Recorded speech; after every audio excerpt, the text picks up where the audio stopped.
Bonjour à toutes et à tous. Alors cet enregistrement a vocation de remplacer le replay du live qui a été tourné mardi soir, étant donné qu'il y a eu des petits soucis de connexion de mon côté et ça n'a pas permis de fluidifier l'information finalement. Donc pour me présenter rapidement, il y en a peut-être certains d'entre vous qui me connaissent parce que je suis déjà intervenu quelques fois à la BBS. Moi, c'est Nathan Lefebvre, je suis actuellement Head of Marketing de Jokies, formateur et consultant à côté en freelance sur mon temps libre. C'est un peu mon sport. Il y en a qui font du running, et bien moi je forme et j'aide des entreprises. C'est un peu ma passion autour des sujets marketing, IAG et également sur la vulgarisation du monde du Web3 et de la blockchain. Aujourd'hui, le but de ce live, plutôt finalement de cet enregistrement, c'est de vous faire finalement un panorama rapide des usages marketing et des outils disponibles en 2025 et le futur potentiel de ce que sera le marketing avec l'intelligence artificielle et ce qu'il est déjà. Je vous montrerai rapidement en fin de live, d'enregistrement, divers outils que je peux utiliser dans mon marketing. J'en ferai mention. Le but, c'est de vous donner un petit scope de ce que vous pouvez faire. Ça va être assez court, c'est un format assez rapide, mais qui, pour des personnes qui seraient d'une part natives, pourrait clarifier certaines choses natives au marketing. Pour des personnes qui ne connaîtraient pas le marketing, je vais essayer de clarifier au maximum l'ensemble des principes et également des mots-clés que je vais utiliser de manière à ce que ça puisse être le plus clair possible et que ça apporte à tout le monde. Donc sans plus attendre, passons à la première slide. Alors, pourquoi on doit intégrer l'IA dans notre marketing? Je précise, j'ai pas les sources là à disposition, je pourrais les ressortir s'il faut. C'est des études qui ont été menées, donc c'est pas des chiffres que je sors de mon chapeau. J'ai bien des sources. C'est d'ailleurs Perplexity croisé à une recherche approfondie ChatGPT qui m'ont permis de récupérer quelques statistiques que je trouvais intéressantes à implémenter dans ce cours. Tout simplement, pourquoi l'intégrer? Bah parce que 80% 83% des entreprises placent aujourd'hui l'intelligence artificielle parmi les priorités stratégiques en 2025. C'était déjà le cas en 2024, j'ai pas le pourcentage, mais en 2025, c'est vraiment quelque chose qui est prioritaire dans l'ensemble des entreprises d'un point de vue stratégique, d'un point de vue temporel, effectivement. Avec l'intelligence artificielle, on peut devenir des humains augmentés et en conséquence, bah, on peut gagner du temps, et qui dit gagner du temps dit gagner de l'argent, et qui dit gagner de la productivité dit gagner plus d'argent également. 95% de la création de contenu maintenant par les équipes marketing sont en partie générées par intelligence artificielle générative, leur permettant de scaler finalement, d'aller beaucoup plus vite dans leur création de contenu. 97% des dirigeants pensent que l'intelligence artificielle améliore drastiquement l'analyse des données social media, le social listening. Qu'est-ce que c'est le social listening? On va le voir après, mais ça va drastiquement offrir une opportunité d'analyse beaucoup plus simple, beaucoup plus abordable finalement. Et aujourd'hui, plus de 25% de satisfaction client ressentie. Pourquoi? Euh, enfin, par les entreprises qui intègrent l'IA auprès de leurs clients. On va parler de chatbot après, etc., etc. Mais vous verrez que effectivement, l'intelligence artificielle peut permettre d'augmenter la satisfaction client, mais va permettre également d'augmenter les ventes, d'augmenter la conversion, d'augmenter la transformation, d'augmenter le nombre de leads entrant sur votre plateforme, et vous allez pouvoir réfléchir finalement à des systèmes.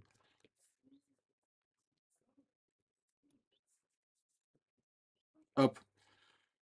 Euh, Premièrement, je vais passer un peu par les grandes familles de l'utilisation d'intelligence artificielle par catégorie. La création de contenu par intelligence artificielle. Aujourd'hui, on peut créer du contenu textuel, vous le savez, avec des LLM comme ChatGPT, Claude, Gemini, qui sont des LLM qui sont finalement, Notebook LM qui sont finalement des intelligences artificielles génératives généralistes. Et on va avoir des outils comme Write ou Jasper qui vont être spécifiques et qui vont permettre de produire des articles, des contenus pour les réseaux sociaux en quelques secondes. Bien évidemment, il y a toujours un besoin de relecture pour s'assurer qu'il n'y ait pas de biais ou s'assurer qu'il n'y ait pas d'hallucinations ou de fausses informations divulguées. Les visuels, bah, on va pouvoir utiliser DALL-E, GPT-4 Images, Midjourney. On va pouvoir faire de la vidéo également avec Ling, avec VO3 maintenant que vous avez dû voir, qui a été release le soir du live où j'étais avec vous. Finalement, ça va permettre de faire des contenus originaux sans avoir la nécessité d'avoir forcément un graphiste à disposition. Donc c'est bien quand on fonde une entreprise, par exemple, et qu'on n'a pas les moyens, soit d'avoir un prestataire artistique, soit d'avoir un graphiste directement en interne. Malgré ça, je considère en tant que marketeur créatif que il y a une nécessité d'avoir un créatif dans l'équipe, un créatif dans ce type de métier, graphisme, directeur artistique, euh, infographiste, UX, UI designer, même si on est un peu moins là-dessus sur de l'UX, UI, mais il y a quand même ce côté design qui va être important avec une spécificité métier qu'il ne faut pas négliger malgré l'utilisation de l'intelligence artificielle. Pour la vidéo et les audios, bah, on va avoir, je l'ai déjà dit, mais on aura Sora. On va avoir Agent qui va permettre de faire des traductions en direct. On va avoir Eleven Labs qui va permettre de générer des voix extrêmement qualitatives. Et on a de plus en plus de modèles qui permettent de générer des voix claires et nettes. Vous allez pouvoir utiliser Udio pardon, ou Suno pour créer des chansons. D'ailleurs, à titre d'exemple, pour Jockey, j'avais créé au tout début où je suis arrivé en janvier ou février 2024, une chanson, un hymne de jockeys avec le nom des jockeys, etc., qui rentre plutôt dans la tête, un peu style country. Enfin, c'était pour essayer de créer du contenu un peu original autour de ça, ou des contenus originaux, donc voilà. Aujourd'hui, le SEO, et on l'a vu encore une nouvelle fois sur la dernière conférence de Google qui a eu lieu cette semaine, on est le 23 mai actuellement, pour info. SEO et optimisation du contenu. Bah, le SEO, il est en train de changer. Il y a des outils maintenant à disposition qui nous permettent de rechercher des mots-clés de manière beaucoup plus puissante. SEMrush et Answer the Public étaient déjà des outils reconnus. Mais aujourd'hui, ils intègrent de l'intelligence artificielle permettant d'arriver finalement à des résultats beaucoup plus probants et identifier des thèmes clés, tendances en rapport avec votre activité et permettant d'aller chercher du référencement stratégique sur les moteurs de recherche. Aujourd'hui, on va avoir un vrai impact aussi sur l'optimisation de sémantique, où on va pouvoir avoir une analyse des contenus concurrents et des suggestions d'amélioration beaucoup plus simples grâce à une analyse beaucoup plus poussée, beaucoup plus rapide. On va avoir la génération de contenu, bien évidemment. L'analyse technique, avec Market Brew qui va simuler le côté SEO d'un de vos articles avant que vous le mettiez en ligne. Et aujourd'hui, il faut le dire, on a un SEO qui est bouleversé dans sa pratique, étant donné que de plus en plus de personnes n'utilisent plus vraiment les moteurs de recherche à proprement parler, comme on le faisait tout au long enfin, dans le passé. On utilisait Google, on utilisait DuckDuckGo. Maintenant, les gens vont passer par des moteurs comme Perplexity ou comme GPT Search, ou tout simplement pour, euh, pour aller plus vite et avoir des suggestions plus précises. Et en conséquence, il faut savoir donc continuer à avoir cette stratégie SEO classique et la supplémenter d'une stratégie SEO à destination des moteurs d'intelligence artificielle générative, euh, tout en gardant en tête que les deux sont indispensables, tout simplement. Pour la publicité et le ciblage, c'est fou. On a été pendant longtemps sur du one-to-all, donc on adressait à tout le monde, on faisait enfin, je parle de vraiment du début des ciblages, de la presse, de l'affichage, de la publicité cinéma quand ça a commencé à arriver. Voilà, on n'avait pas finalement un ciblage extrêmement précis. Avec le temps, on a réussi à se perfectionner sur du one-to-many, avec de plus en plus de médias spécialisés, des chaînes spécialisées permettant finalement d'aller toucher un segment un petit peu plus précis, mais qui reste extrêmement large. Plus le temps avance, plus on arrive sur un système en one-to-one où on va arriver sur de l'extrême personnalisation, du ciblage prédictif par les régies publicitaires comme Meta Ads, Snap, X, Reddit, etc., etc. Notamment sur la partie social media, je parle bien évidemment. Maintenant, on a aussi le côté catch-up. Quand je dis catch-up, c'est le côté replay sur la télévision, où les annonceurs vont chercher à se placer sur des programmes précis qui permettent finalement d'avoir des micro-segments et par des actions et des comportements, euh, réussir à créer des audiences lookalike ultra précises permettant d'aller chercher de nouveaux clients.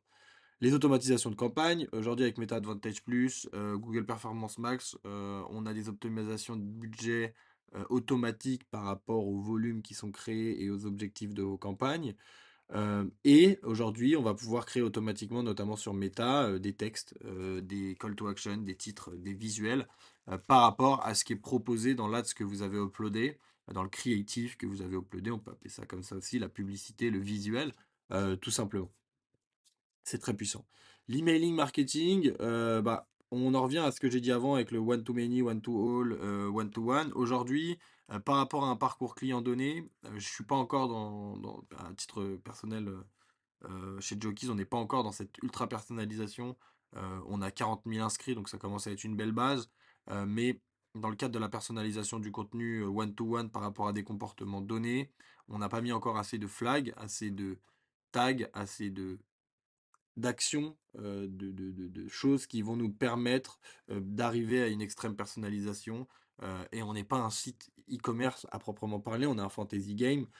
Par exemple, on n'a pas d'abandon de panier qui nous permettrait d'ultra personnaliser un envoi suite à l'abandon après 5 secondes et avoir quitté le site pour envoyer un mail précis à cette personne qui a consulté d'autres articles et celui-ci qui était en panier lui préciser par rapport à sa dernière commande en lui pushant potentiellement un code promo, etc., etc. On n'a pas encore ça chez nous et c'est pas forcément nécessaire étant donné ce qu'on fait.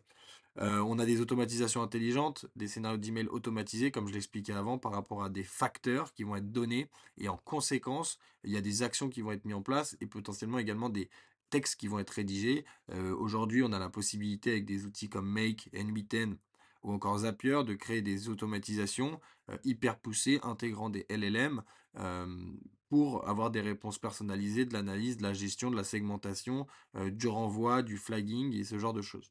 On va pouvoir également optimiser les envois. Aujourd'hui, on va pouvoir ajuster automatiquement en AB et faire des tests. On va pouvoir avoir aussi des propositions ajustées automatiques sans avoir rien fait pour faire de l'AB testing sur du mailing.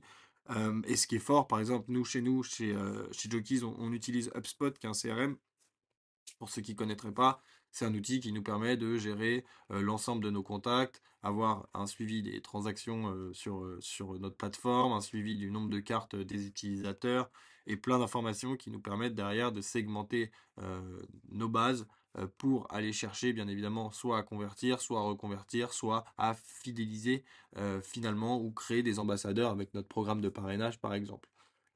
Aujourd'hui, Jokies, on adresse pas mal de marchés à l'international. On est plutôt présent, on n'adresse pas les marchés, on est présent sur pas mal de marchés à l'international. Et donc ça fait que notre site est traduit en 4 langues, en japonais, en italien, en anglais et en français. Et ça fait également que nos communications doivent être multilingues. Et en conséquence, HubSpot permet aujourd'hui de faire du multilingue extrêmement simplement en écrivant un mail en français, l'enregistrant, en appuyant sur modifier ou sur 3 petits points, je ne me rappelle plus exactement d'un point de vue UI UX, traduire dans la langue qu'on le souhaite en changeant le nom et après bah, en conséquence on n'a plus qu'à choisir le segment à qui on veut s'adresser, donc la liste à qui on veut envoyer et ça se fait tout seul. Il y a également sur HubSpot la possibilité de générer automatiquement des objets par rapport au contenu du mail, générer des aperçus par rapport au contenu du mail, mais également directement dans le corps du mail grâce à une intégration de Copilot, Copilot qui est l'intelligence artificielle de Microsoft, de reformuler, générer, régénérer des contenus finalement. C'est aussi aujourd'hui de plus en plus d'intégration d'intelligence artificielle, comme je l'expliquais sur HubSpot, qui va permettre de faire une analyse de données et perfectionner, affiner votre donnée dans votre CRM. Comment ça se modélise? Bah, aujourd'hui, la segmentation, elle est de plus en plus avancée parce qu'on va pouvoir traquer beaucoup plus d'informations et les traiter aussi beaucoup plus facilement sans avoir la nécessité de le faire passer dans un premier lieu par un humain. Donc créer des cohortes, des segmentations beaucoup plus facilement. La prédiction et le scoring, effectivement, bah, en conséquence, avec l'ensemble de ces facteurs, on va pouvoir créer ces cohortes et influencer sur des actions données et des comportements donnés sur notre site. On va avoir de l'analytics décisionnelle, donc ça c'est des décisions automatiques et des tendances d'anomalies qu'on va pouvoir déceler ou que l'intelligence artificielle générative va pouvoir déceler. Par exemple sur PostHog, qui est un outil qui permet, un peu comme Hotjar, d'avoir des heatmaps et des enregistrements des parcours clients sur votre site, bah, on va avoir de temps en temps des anomalies qui vont être remontées grâce à l'intelligence artificielle euh, intégrée. Ces anomalies peuvent être, par exemple, un nombre incalculable de rage click. Qu'est-ce qu'un rage click? C'est quand quelqu'un clique comme un acharné sur sa souris pour accéder à quelque chose. Bah, il va nous le faire remonter et on va pouvoir modifier finalement après euh, ou corriger ce bug.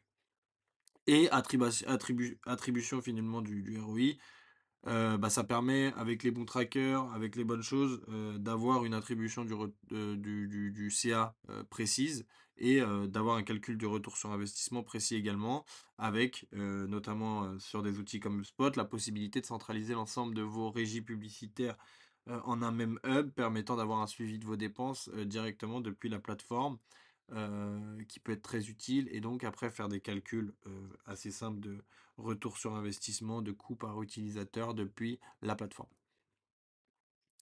Les réseaux sociaux, le social listening, bah en gros, Brainswatch Meltwater analyse en temps réel des millions de conversations sur le web, sur différents sites, Instagram, TikTok, etc., etc. Et grâce à ça, on va pouvoir avoir des sentiments de tendance, des sentiments de sujets trendy, des sentiments sur un marché donné, etc., etc. 44% des dirigeants utilisent l'analyse de sentiments pour leur campagne, pour optimiser leur stratégie, etc., etc.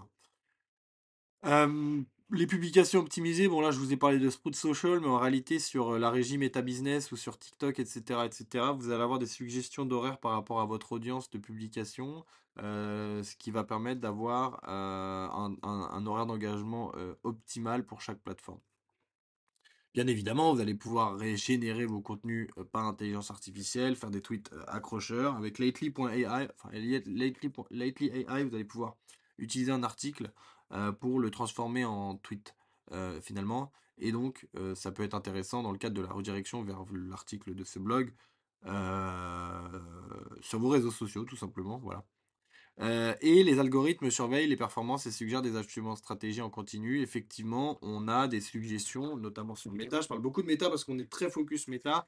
On a beaucoup de suggestions, d'ajustements sur notre stratégie, de propositions de format, etc., qu'on pourrait utiliser, ou de suggestions sur l'utilisation de tel ou tel ou hashtag et ce genre de choses. Les chatbots, pour les supports clients, bah, aujourd'hui, on a des chatbots qui peuvent être alimentés par intelligence artificielle. On l'avait fait chez Jokies, notamment avec BotSonic, qui était un bot qui était alimenté par notre guide en ligne et divers documents qu'on avait envoyés à celui-ci. Un agent conversationnel qui gère instantanément les questions fréquentes, tout simplement. C'est une FAQ en direct avec un bot qui répond à la seconde. Étant donné l'ensemble des mises à jour qu'on a eu en continu, on n'a pas eu le temps de mettre à jour notre guide et donc il était obsolète. On l'a coupé pour le moment, mais on se remettra dessus prochainement. Collaboration bot humain, bah, transfert intelligent vers un agent si l'IA est en train d'assister à des interactions suspectes ou des interactions auxquelles elle ne peut pas répondre. Et ça permet une amélioration finale du service global de service client avec réduction du temps d'attente et les interactions seront enfin mince, 1, 2, 3, 4. En 2025, 85% des interactions seront générées par des intelligences artificielles. Ça permet euh, de laisser plus de place finalement au service client pour traiter des tickets, euh, des tickets plus chauds, si je puis dire, des tickets plus importants que de simples questions d'utilisateurs. La synthèse sur les tendances futures, bah, on a l'IA multimodale et générative, les assistants marketing tout en un, capables de pouvoir concevoir des campagnes complètes qui seront, avec bien sûr validation humaine, qui sont au centre des sujets en ce moment, notamment avec tous les sujets agentiques. L'hyper-personnalisation, le one-to-one, réussir à créer euh, une offre, un contenu qui est adapté à une audience ou à chaque interaction client finalement. La régulation et la confiance. C'est important de parler de régulation parce qu'il faut utiliser l'IA de façon responsable en prenant en compte plusieurs facteurs. Et les projets de régulation comme l'AI Act en Europe permettent finalement d'assurer ces choses-là. À nous aussi, utilisateurs de l'intelligence artificielle générative, de prendre les mesures pour l'utiliser responsablement en limitant les risques au maximum, risque d'hallucination, risque de biais, risque de droit d'auteur, risque de stéréotypes, risque d'encontre au CGU du site, risque d'utilisation, etc., etc. Euh, à nous de prendre en cause ces choses-là. On se retrouve dans quelques secondes. Je vais vous faire un petit euh, scope des outils que j'utilise au quotidien pour Jokies en vous disant ce que je fais avec. On se retrouve dans quelques instants. Réseaux sociaux comme YouTube ou Dailymotion, j'ai quand même dit Dailymotion, je sais. Ce qui va être important, c'est essayer de le rendre viral. Donc, c'est de créer un funnel d'acquisition qui va permettre finalement que d'aller chercher de potentiels viewers, parce que c'est le temps d'attention que vous monétisez sur les plateformes. Donc, c'est aussi potentiellement aller chercher de la monétisation au travers de vidéos refaites. Donc, le but, c'est d'envoyer une longue vidéo et de ressortir avec des shorts, des formats 9/16 snack content fait extrêmement bien. Vous voyez, là on a un podcast, ça permet ensuite d'auto-reframe, etc. Et de se retrouver avec du coup le hook, les highlights, la caption qui est animée et un reframing du visage en fonction d'où c'est placé. Vous allez pouvoir faire du b-roll, vous allez faire du brand template, donc mettre le template de votre marque. Vous allez pouvoir exporter en XML, ce qui va vous permettre de les utiliser après dans Premiere Pro, etc., etc. Vous allez avoir un score de viralité. C'est assez puissant, c'est utilisé par plein de grandes entreprises, mais comment dire, si je puis dire, on a un autre outil comme ça que nous on utilise chez Jokies, qui propose aujourd'hui les mêmes features et que je préfère dans son utilisation finalement, c'est Submagic, qui est utilisé pareil par plein de grandes entreprises, qui va vous permettre de générer, notamment si vous avez des publicités à faire. Vous faites un UGC, vous le tournez en 9/16e, vous avez une nécessité de mettre des captions, comment dire, excusez-moi, des sous-titres en dessous. Comment vous allez faire? Vous allez utiliser cet outil pour aller plus vite. Pourquoi mettre des sous-titres sous les vidéos? Parce que plus de 80% des vidéos des personnes sont visionnées sans le son sur les réseaux sociaux. Et donc, pour avoir plus d'impact sur celle-ci, il est nécessaire d'utiliser cette typologie d'outils. En génération de vidéos, on va avoir bien évidemment Sora. Bon, vous voyez, je m'amuse avec Sora, j'essaye de générer des choses assez rigolotes. Là, on était sur du Sims, Sims Fortnite. Voilà. Bon. Euh, c'est un outil qui va vous permettre de générer quand même des vidéos de manière ultra réaliste, simplement avec un abonnement ChatGPT+. Là, vous le voyez, je m'amuse vraiment sur cet outil. J'ai notamment fait cette vidéo que je trouve très jolie. Hop là. Voilà. Bon. Sora, très pratique pour générer des images, pour générer des vidéos. C'est très puissant. Je vous invite à le tester si vous avez ChatGPT+. Mais vous voyez, on peut générer un peu n'importe quoi. Si j'étais chez McDonald's dans la communication, ça aurait pu être une publicité genre venez comme vous êtes. J'aurais pu lui demander de mettre venez comme vous êtes ou faire une post-prod sur Photoshop.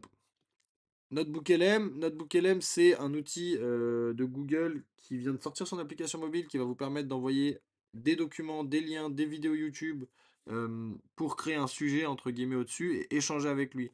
On va dire qu'en fait après il va être un peu spécialisé sur les documents que vous lui avez envoyés, ça va vous permettre de lui poser des questions ou de vous aider à générer des contenus précis sur un sujet donné en apportant une expertise plus poussée finalement sur celui-ci ou un contexte, une fenêtre de contexte beaucoup plus précise, lui permettant de vous ressortir les meilleurs contenus. Très pratique pour apprendre, très pratique pour décortiquer de nouveaux sujets, très pratique également pour générer des contenus spécifiques et aller chercher des informations sourcées. euh, Par rapport à vos sources, hein, bien évidemment, mais chercher les sources de vos informations dans les documents pour éviter d'aller les chercher potentiellement à la main en ayant la nécessité de relire potentiellement tout un rapport que vous auriez déjà lu. On a Agen. Agen, c'est très puissant. C'est un outil qui va vous permettre de faire de la traduction en direct. Je vous parlais tout à l'heure de l'internationalisation de Jokies. Jokies, nous, on fait des pubs en italien, anglais, français. Je parle bien anglais, mais j'ai un accent dans les vidéos générées par Agen qui est magnifique et qui fait croire que je suis anglais finalement. Et en italien, ce ne parle absolument pas italien, mais on peut quand même annoncer en Italie, ce qui nous permet quand même d'être fort. On a testé le japonais, mais on est un peu effrayé à l'idée de ne pas concrètement bien parler japonais. C'est un peu flou pour nous. L'italien, bah, on arrive quand même à comprendre et on vérifie tout de même avec des personnes qui parlent italien.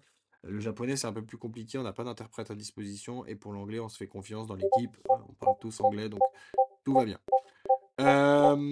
Donc ça, c'est vraiment fort, hein. Vous allez pouvoir faire des avatars vidéo qui vont vous faire des auto UGC, des présentations directement avec des personnes qui parlent pour vous. Il y a l'intégration de la voix, la création d'avatars, la création d'avatars avec des photos, par exemple avec des personnages. Maintenant, il y a un mode, comment dire, bébé assez rigolo. Attendez, je vais me connecter. C'est avec, c'est avec, euh, c'est avec, c'est avec celui-là, hein.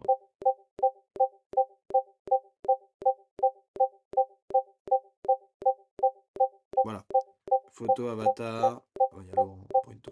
Create vidéo, translate vidéo, créature avatar, on génère un avatar, photo avatar, talking baby podcast. Voilà, c'est juste, vous prenez des bébés, genre Elon Musk, et vous dites coucou, comment ça va, et après il va parler pour vous. Hop là, generate. Hop. Bon, on va attendre que ça génère. Et on va revenir après. Gamma, bah ça c'est l'outil que j'utilise pour générer mes présentations. La puissance de cet outil, c'est que vous allez pouvoir créer par intelligence artificielle des présentations ou des documents. Je vais vous donner un exemple. Agis comme un expert en tourisme dans l'escalade. Je voudrais un guide complet qui me permettra de un guide complet sur les destinations incontournables. Incontournable. Wow. Bon, c'est pas grave. L'escalade qui me permettra et qui me donne pour chaque destination les vêtements et équipements indispensables. Bon, je vais le faire avec une fonction recherche rapide. Fais-moi un équivalent de 5 slides.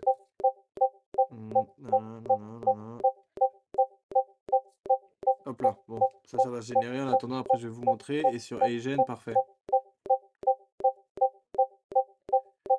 Coucou, comment ça va? Ah, j'entends pas. Coucou, comment ça va? Est-ce que vous entendez, vous? Je ne sais Coucou, pas. comment ça va? Bon, c'est pas grave. Bon, voilà. C'est pour vous montrer finalement que ça peut le faire. Une fois que ça c'est généré, je vais simplement vous le montrer. Je vais pas relire, ce qui est complètement indécent de faire ça. Euh, parce que bon, voilà. C'est juste pour vous faire une démonstration. Donc, on va simplement. Vous voyez, je me prends pas la tête, hein. Alors là, vraiment, je le fais en rapide. Par contre, la force de Gamma, c'est pouvoir créer des présentations professionnelles, pouvoir créer des lead magnets, pouvoir créer des e-books hyper facilement. Voilà.